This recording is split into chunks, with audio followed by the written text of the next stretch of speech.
اے لوگو گمراہ نہ ہو جانا کہ کہیں تم پھر میرے بعد آپس میں لڑنے نہ لگ جاؤ۔ حضور رسول اللہ صلی اللہ علیہ وسلم نے ہمیں اسی کلمے کے تحت لا الہ الا اللہ محمد رسول اللہ کے تحت ہمیں حضور نے چھوٹے چھوٹے قبائل سے نکالا، ہمیں چھوٹے چھوٹے گروہوں سے نکالا، ہمیں چھوٹے چھوٹے فرقوں اور چھوٹی چھوٹی فرقیوں سے نکالا، ہمیں جعلی عارضی اور مصنوعی شناختوں سے نکال کے حضور رسالت مآب صلی اللہ علیہ وسلم نے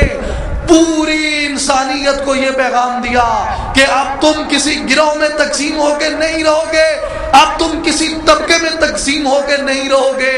بلکہ اب تمہاری شناخت، بلکہ اب تمہاری لبادہ، بلکہ اب تمہارا اوڑھنا بچھونا وہ کلمہ طیبہ ہے اور تم تمام کے تمام ایک ہی ملت ہو۔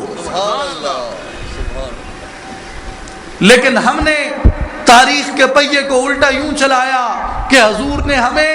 ان قبائلی شناختوں سے نجات دلائی، ان گروہی شناختوں سے نجات دلائی، ان تمام فروعی عارضی جعلی شناختوں سے ہمیں نجات دلا کے ایک ہی شناخت میں ضم کر دیا، لا الہ الا اللہ محمد رسول اللہ کی شناخت کے اندر۔ اور ہم نے پہیا الٹا اس طرح چلایا کہ رسول نے جو عمل کیا تھا ہم اس کے الٹ اٹھ کھڑے ہوئے، اور پھر ہم نے یہ کیا کہ ہمیں رسول جس چیز میں ضم کر گئے تھے ہم ادھر سے نکلے، اور پھر ہم نے قبائل کے لبادے اوڑھ لیے، ہم نے ذات پات کے لبادے اوڑھ لیے، ہم نے فرقوں کے لبادے اوڑھ لیے، ہم نے مختلف تفریقوں کی اور تقسیموں کی چادروں کو اپنے اوپر لے لیا، اور ہم نے مختلف چھوٹی چھوٹی مسلکی اور گروہی شناختوں کو اپنا لیا۔ جب ہم نے یہ شناختوں کو اپنا لیا تو پھر آپ دیکھیں پوری دنیا کے اندر ہمارا جتنا بھی زوال آیا، ہمارا جتنا بھی نقصان ہوا، میرے مسلمان ساتھیوں، میرے مسلمان نوجوان ساتھیوں، وہ تمام کا تمام نقصان، وہ تمام کا تمام خسارہ وہ ہم نے اسی فرقہ واریت کی بنیاد پہ اٹھایا۔ آپ خلافت راشدہ کی طرف دیکھیں، خلافت راشدہ کیوں ٹوٹتی ہے؟ اسی فرقہ واریت کی وجہ سے۔ خلافت عباسیہ کیوں ٹوٹتی ہے؟ اسی فرقہ واریت کی وجہ سے۔ خلافت ہسپانیہ، اسپین میں مسلمانوں کا نام و نشان مٹا دیا جاتا ہے، ان کی نسلیں مٹا دی جاتی ہیں، ان کے آثار ختم کر دیے جاتے ہیں۔ کس بنیاد کے اوپر؟ اسی فرقہ واریت کی وجہ سے۔ اور آخری سلطنت اسلامیہ، آخری خلافت اسلامیہ، خلافت عثمانیہ، اس کو کس بنیاد پہ توڑا گیا؟ اسے بھی اسی فرقہ واریت نے توڑا کہ جب حکیم الامت حضرت علامہ اقبال اس وقت کا سیاسی تجزیہ کرتے ہیں کہ خلافت عثمانیہ کو کون لپیٹ رہا ہے، خلافت کی بساط کو کون لپیٹ رہا ہے، تو حضرت علامہ وہ تجزیہ کرتے ہوئے کہتے ہیں کہ بیچتا ہے ہاشمی ناموس دین مصطفیٰ، خاک و خون میں مل رہا ہے ترکمان سخت کوش، کہ ترکمان سخت کوش کو مارنے والے، خلافت کی پیٹھ میں خنجر گھونپنے والے وہ کوئی اغیار نہیں ہے، وہ اپنے ہی مسلمان ہیں جو اس خلافت کی بساط کو لپیٹ رہے ہیں، جو اس خلافت کو توڑ رہے ہیں۔ اور آج بھی اگر آپ اس دور حاضر کے اندر دیکھیں، جہاں جہاں بھی مسلمانوں پر مظالم ڈھائے جا رہے ہیں وہ اسی صورت میں ڈھائے جا رہے ہیں کہ مسلمانوں کو مختلف طبقوں کے اندر تقسیم کیا گیا، مسلمانوں کو مختلف مسالک کے اندر تقسیم کیا گیا، مسلمانوں کو مختلف فرقوں میں تقسیم کیا گیا۔ آپ عراق کی صورتحال کا جائزہ لیں، عراق کے اندر مسلمانوں کو 3 حصوں میں تقسیم کیا، ایک طرف شیعہ عراق، ایک طرف سنی عراق، ایک طرف کرد عراق، اور یہ 3 حصوں میں تقسیم کر کے وہاں پہ سامراجیوں کی یہ جرأت ہوئی کہ وہ 9 سال تک اپنے قدم وہاں جاڑ کے کھلے ہیں۔ اور یہی بات ہے افغانستان کے اندر، آپ دیکھیں وہاں پہ مسلمانوں کو اسی طرح تقسیم کیا گیا، ایک طرف طالبان، ایک طرف پشتون طاقت، ایک طرف پرشین طاقت، ایک طرف شیعہ طاقت، ایک طرف شمالی طاقت، اور یہ 3-4 گروہوں میں ان کو تقسیم کر کے وہاں پہ مسلمانوں کا قتل عام کیا جا رہا ہے۔ اور پھر آپ دیکھیں فلسطین کے مسئلے کو، کیا فلسطین کے اندر جو قتل و غارت ہو رہی ہے اس میں ہمارے کچھ عرب ممالک کی شہ اسرائیل کے ساتھ شامل نہیں؟ کشمیر کے اندر آپ دیکھیں، کیا کشمیر میں ہونے والے اس قتل عام کے اوپر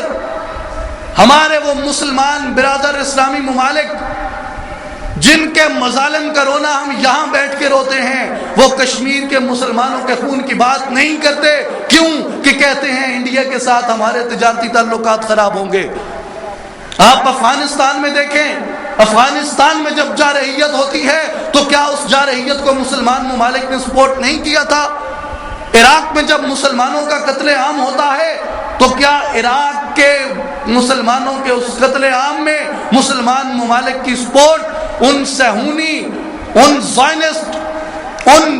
جابر اور استبدادی طاقتوں کے ساتھ کیا مسلمانوں کی سپورٹ نہیں تھی؟ یہ تمام کا تمام مسلمانوں کو صرف تقسیم کر کے ان کو مختلف فرقوں میں بانٹ کے یہ کیا جا رہا ہے۔ اور پھر آپ دیکھیں، جسے رسول اللہ جرم کہتے ہیں، جسے خدا کا قرآن جرم کہتا ہے، ہم کون ہوتے ہیں کہ ہم اس کے اوپر ڈٹھائی کے ساتھ کھڑے رہیں کہ نہیں جی نہیں، ہم اس فرقے کے بغیر نہیں رہ سکتے، یہ فرقہ سچا ہے اور وہ فرقہ جھوٹا ہے۔ یاد رکھیں، جب خدا کا یہ فرمان نازل ہوتا ہے الیوم اکملت لکم دینکم، کہ آج اللہ نے دین کو مکمل کر دیا ہے، کیا جس دن دین مکمل ہوا، میرے نوجوان ساتھیوں، اس سوال کو اپنے پلے سے باندھ دو، اس بات کو اپنے پلے سے باندھ دو، اور یہی ہمارا رخت سفر ہے، یہی ہمارے مستقبل کی عکاسی ہے، یہی بات ہمارے مستقبل کی ترجمانی کرے گی۔ اگر ہم نے اس بات کی پاسداری کی، ہمارا مستقبل روشن ہوگا۔ اگر ہم نے اس بات کی پاسداری نہ کی، ہمارا مستقبل خطرے میں ہے، ہمارا مستقبل مشکوک ہوگا کہ جس دن اللہ نے یہ کہا کہ آج میں نے دین کو مکمل کر دیا ہے، سوال یہ ہے کہ جس دن دین مکمل ہوتا ہے، کیا اس دن شیعہ تھے، کیا اس دن سنی تھے، کیا اس دن وہابی تھے؟ اگر اس دن یہ تھے تو آج بھی تم ان کا جواز لا سکتے ہو۔ اگر دین کے مکمل ہونے کے دن یہ موجود نہیں تھے تو آج ان فرقوں کا جواز آپ کہاں سے لے کے آئیں گے؟ ایک بات دیکھیے کہ جرم کو جرم ماننا چاہیے،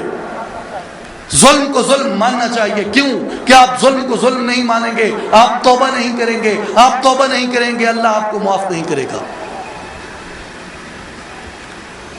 حضور غوث اعظم سیدنا شیخ عبد القادر جیلانی اپنی تصنیف سر الاسرار میں فرماتے ہیں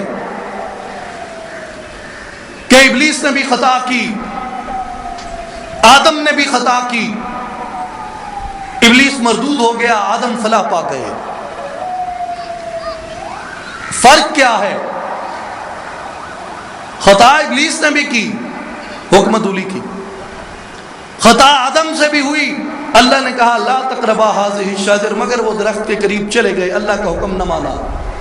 دونوں نے خطا کی۔ فرق کیا ہے کہ آدم فلاح کیوں پا جاتے ہیں، ابلیس برباد کیوں ہو جاتا ہے؟ آپ فرماتے ہیں ابلیس اس لیے برباد ہو گیا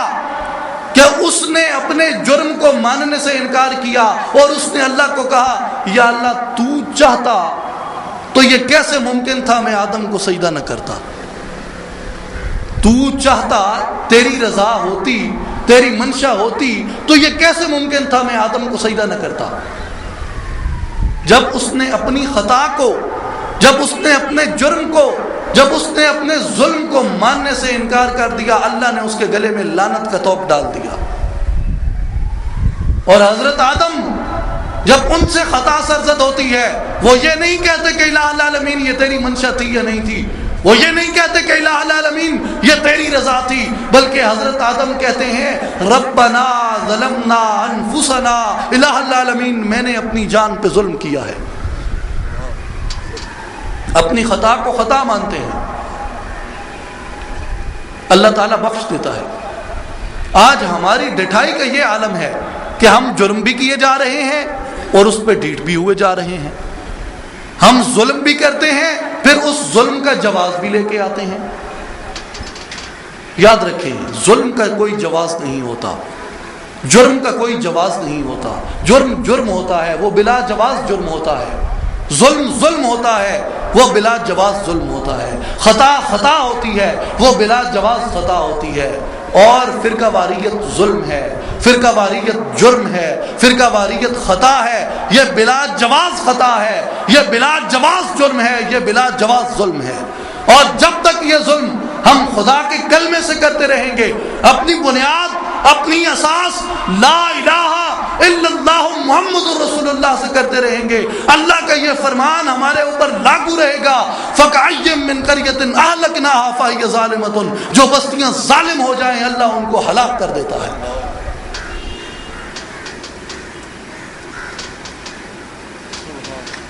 اس لیے یہ فرقوں کے بت جو ہم نے اپنی آستینوں میں پال رکھے ہیں، یہ بت جو ہم نے پال رکھے ہیں، یہ وقت آ گیا ہے کہ ان طبقاتی تفریقوں کو، ان لسانی اور مذہبی بتوں کو، ان فرقوں کو، ان تفرقوں کو اب توڑنا ہوگا اور اس شناخت کی طرف جانا ہوگا جو شناخت ہماری ملت ہے، جو شناخت اسلام ہے، جو شناخت لا الہ الا اللہ محمد رسول اللہ ہے۔ اور اسی لیے حکیم الامت علامہ اقبال رحمۃ اللہ علیہ فرماتے ہیں کہ یہ چھوٹے چھوٹے بت، ان سے نجات لے، ان سے خلاصی پا، اور کیا کر بتان رنگ و خون کو توڑ کر ملت میں گم ہو جاؤ۔ بتان رنگ و خون کو توڑ کر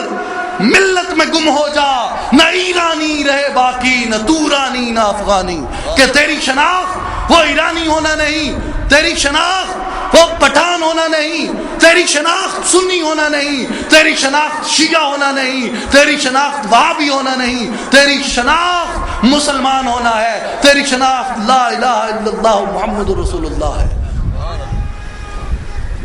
اور یہ بت ہیں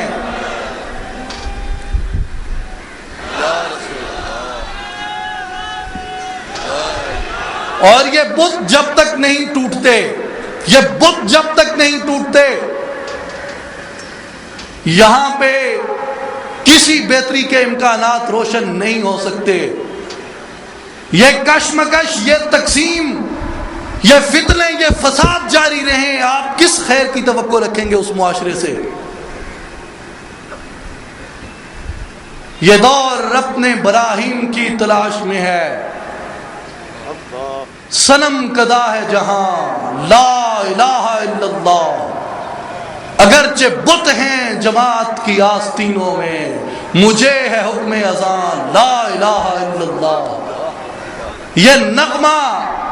فصل گلو لالا کا نہیں پابند، یہ فصل گلو لالا، یہ تفرقے، یہ شیعیت، یہ سنیت، یہ وہابیت، یہ نغمہ فصل گلو لالا کا نہیں پابند، بہار ہو کے خزاں لا الہ الا اللہ۔ یہ وہ ظلم ہے،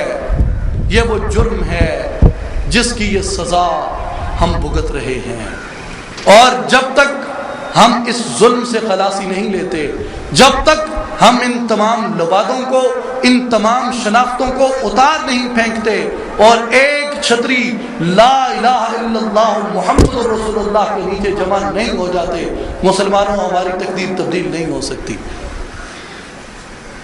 اور میرے نوجوان ساتھیوں، بالخصوص میرے وہ بھائی